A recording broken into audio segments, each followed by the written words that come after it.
जैसे ही लड़की घर पहुंची, उसने अपने सारे कपड़े उतार दिए, लेकिन उसे यह एहसास नहीं था कि बिस्तर के नीचे छिपी उसकी छोटी बिल्ली सब कुछ देख रही थी। जब वह नहाने के लिए बाथरूम में गई, तो बिल्ली ने अपना पंजा बढ़ाकर चुपचाप उसके कपड़े चुरा लिए।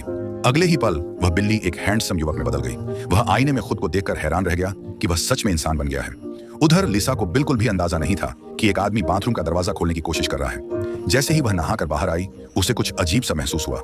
वह मुड़ी तो बिल्ली फिर से अपने असली रूप में थी। लिसा को कुछ भी असामान्य नहीं लगा। वह छोटी बिल्ली बहुत चिपकू थी। जब भी लिसा सोती, वह बिस्तर पर कूदकर उसकी बाहों में सोने की जिद करती। आधी रात को वह चुपके से कमरे से बाहर निकल जाती, इंसानों की दुनिया के बारे में जिज्ञासु होकर। कारों के हॉर्न की आवाज से वह डर गई और घबराकर वापस घर भाग आई। लिसा के पिता ने आवाज सुनी और देखने बाहर आए। एक चलती हुई परछाई देखकर वे चौंक गए। तभी बिल्ली अचानक उनकी ओर कूद पड़ी और उन्हें बुरी तरह डरा दिया। अगली सुबह उन्होंने लिसा से पूछा कि यह बिल्ली कहां से आई है।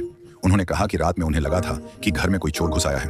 लिसा ने जल्दी से समझाया कि यह उसकी दोस्त की बिल्ली है और वह कुछ दिनों के लिए उसकी देखभाल कर रही है। जैसे ही लिसा काम पर गई, बिल्ली फिर से इंसान बन गई। वह घर में खोजबीन करने लगा, जब तक कि उसे बिल्ली का खाना नहीं मिल गया। जैसे ही वह खाने वाला था, उसे उसके पिता के कमरे से आवाज आई। जिज्ञासा से उसने दरवाजा खोला और देखा कि बूढ़े पिता जमीन पर गिरे हुए थे। घबराकर उसने उन्हें उठाया और मदद के लिए बाहर दौड़ा। मोहल्ले के गार्ड ने उन्हें पहचान लिया और तुरंत एम्बुलेंस बुला ली। जब गार्ड उस आदमी को धन्यवाद कहने मुड़ा, वह गायब था। वह फिर से बिल्ली बन चुका था। काम पर लिसा को खबर मिली और वह तुरंत अस्पताल पहुंची। अपने पिता को सुरक्षित देखकर उसने राहत की सांस ली, लेकिन उसके पिता समझ नहीं पाए कि उनकी जान किसने बचाई। उस रात छोटी बिल्ली कूड़ेदान के पास बैठी लिसा का इंतजार करती रही। जब वह आई तो वह फिर से इंसान बन गया, लेकिन लिसा उसे पहचान नहीं पाई। वह एक मौन रक्षक की तरह दूर से उसका पीछा करता रहा। दिन बीतते गए और लिसा अनजान रही। हर सुबह काम पर जाने से पहले वह बिल्ली के लिए खाना और पानी रखती। वह चुपचाप कोने से उसे देखता रहता। उसे पता था कि वह देर से लौट सकती है, इसलिए लिसा घर की सारी लाइटें जलाकर जाती ताकि उसे अकेलापन महसूस न हो। वह उसके मनोरंजन के लिए लैपटॉप पर वर्ल्ड कप का वीडियो भी चला देती। एक दिन घर से निकलते समय उसे याद आया कि वह अपना फोन भूल गई है। बिल्ली ने फोन उठाया और उसके पीछे दौड़ पड़ी। बस में चढ़ने से पहले उसने चुपके से फोन उसके बैग में रख दिया।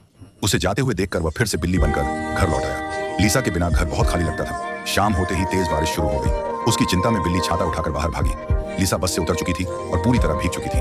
वह अपने बैग से खुद को बचाने की कोशिश कर रही थी। तभी एक आदमी आया और उसके ऊपर छाता पकड़ लिया। जब उसने ऊपर देखा तो वह ठिठक गई।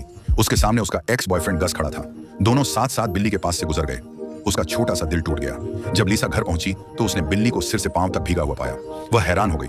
उसे पूरा यकीन था कि वह खिड़कियां बंद करके गई थी। उसने जल्दी से उसे सुखाया और देखा कि उसने पूरे दिन कुछ नहीं खाया था।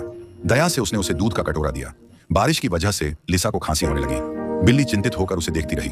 लिसा ने उससे पूछा कि उसे उसकी नई कॉमिक कहानी कैसी लगी। वह कहानी उसके और उसके एक्स बॉयफ्रेंड पर आधारित थी। बिल्ली को जलन होने लगी।